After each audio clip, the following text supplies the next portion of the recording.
நிமிஷம் இந்த வீடியோவை ஸ்கிப் பண்ணாதீங்க. நம்ம வாழ்க்கையில் சில விஷயங்கள் ஏன் திரும்ப திரும்ப நடக்குதுன்னு தெரியுமா? சில பேர் வந்து ஏன் நம்ம வாழ்க்கையில் வரமாட்றாங்க, ஏன் வராங்க, நம்ம ரொம்ப ஆசைப்படுற ஒரு விஷயம் மட்டும் ஏன் லேட்டாக நடக்குது, அதை பற்றியெல்லாம் உங்களுக்கு தெரியுமா? இதுக்கு பின்னாடி யூனிவர்ஸ் பற்றி நிறைய பேர் பேசுகிறாங்க.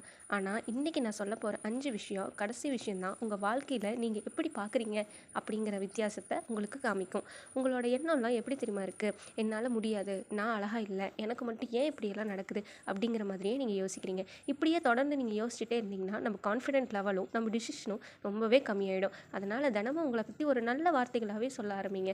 என்னால் முடியும், நான் என்ன மதிக்கிறேன், எனக்கு நல்ல வாழ்க்கை கிடைக்குது, நான் தகுதியானவன் அதுக்கெல்லாம் அப்படிங்கிற மாதிரி இந்த மாதிரி மேஜிக்கான வேர்ட்ஸை சொன்னீங்கன்னா அது உங்கள் மைண்ட் செட்டையே மாற்றிடும். பொண்ணுங்களாக இருக்கும்போது நம்ம நிறைய விஷயங்களை டாலரேட் பண்ணிகிட்ருக்கோம். ஒருத்தர் நம்ம மதிக்கலைன்னாலும் அவரை விட்டு போகிறதுக்கே மனசு வராது.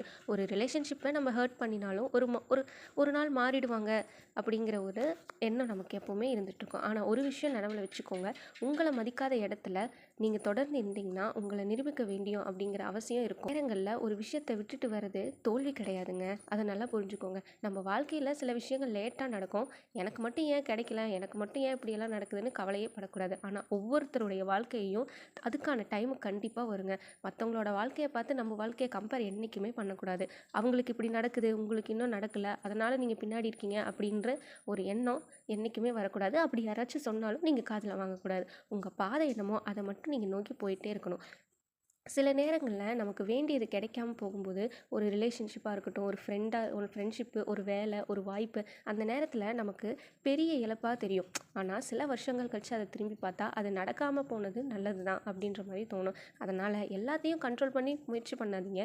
சில விஷயங்களை விட்டுட்டு போகிறதுக்கு கற்றுக்குங்க. உங்கள் மனசு அமைதியாக இருந்தால் மட்டுமே ஒரு பெரிய வெற்றி கிடைக்குங்க. கடைசியாக ஒரு விஷயம் சொல்கிறேன், உங்கள் வாழ்க்கையில் எத்தனை பேர் இருந்தாலும் முதல்ல நீங்கள் உங்களை தேர்வு செஞ்சு கற்றுக்கொள்ளுங்கள். உங்கள் ட்ரீமும் சரி, உங்கள் கான்ஃபிடென்ஸும், உங்கள் செல்ஃப் ரெஸ்பெக்டை யாருக்காகவும் விட்டு கொடுக்காதீங்க. ஒரு பொண்ணு தன்னை மதிக்க ஆரம்பிச்சிட்டா, புரிஞ்சுக்கிட்டா அப்படின்னா அவளை யாராலுமே சீக்கிரமே தோல்வியடைய முடியாதுங்க. நீங்கள் இப்போ வாழ்க்கையில் எந்த ஸ்டேஜில் இருந்தாலும் பரவாயில்ல, உங்களுக்கு எல்லாமே முடிஞ்சிடும்னு நினைங்க. எல்லாமே முடிச்சிடுவேன், என்னால் முடியும் அப்படின்னு சொல்லி இதுதான் என்னோட பிகினிங் அப்படின்ற மாதிரி புதுசாக ஸ்டார்ட் பண்ணுங்க. இன்றைக்கி நீங்கள் அழுதுருக்கலாம், நாளைக்கு அதே விஷயத்த நீங்கள் நினச்சி கூட சிரிக்கலாம். அதனால் உங்களை நம்புங்க, உங்களை மதிங்க.